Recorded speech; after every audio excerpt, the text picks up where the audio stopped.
వివక్ష ఏందని మేము అడుగుతున్నాం. ఇంతవరకు ఈ రోడ్లు పగలగొట్టి రెండు సంవత్సరాలు 3 సంవత్సరాలు అవుతుంది. ఇంతవరకు రోడ్లు వేయలేదు. పెత్తందారులు అంటే ఎవరు, పేదవాళ్ళు అంటే ఎవరు? పేదవాళ్ళకి మీరు ఏం న్యాయం చేశారు?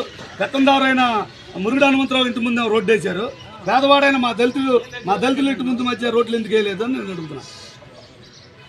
నవరత్నాలు పథకాలు ఉన్నాయా? పథకాలు తీసేనా? ఏం చేశారో చెప్పండి.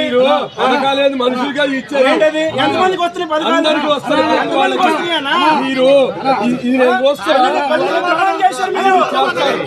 వివక్ష ఏందని మేము అడుగుతున్నాం. ఇంతవరకు ఈ రోడ్లు పగలగొట్టి రెండు సంవత్సరాలు 3 సంవత్సరాలు అవుతుంది. ఇంతవరకు రోడ్లు వేయలేదు. పెత్తందారులు అంటే ఎవరు, పేదవాళ్ళు అంటే ఎవరు? పేదవాళ్ళకి మీరు ఏం న్యాయం చేశారు? పెత్తందారైన మురుగుడు హనుమంతరావు ఇంటి ముందు రోడ్డు వేశారు. పేదవాడైన మా దళితులు ఇంటి ముందు మధ్య రోడ్లు ఎందుకు వేయలేదు అని నేను అడుగుతున్నాను. నవరత్నాలు పథకాలు ఉన్నాయా? పథకాలు తీసేనా? ఏం చేశారో చెప్పండి. పథకాలు మనుషులుగా ఇచ్చారు. ఎంతమందికి వస్తున్నాయి పథకాలు? అందరికీ వస్తాయి. ఎంతమందికి వస్తున్నాయా? మీరు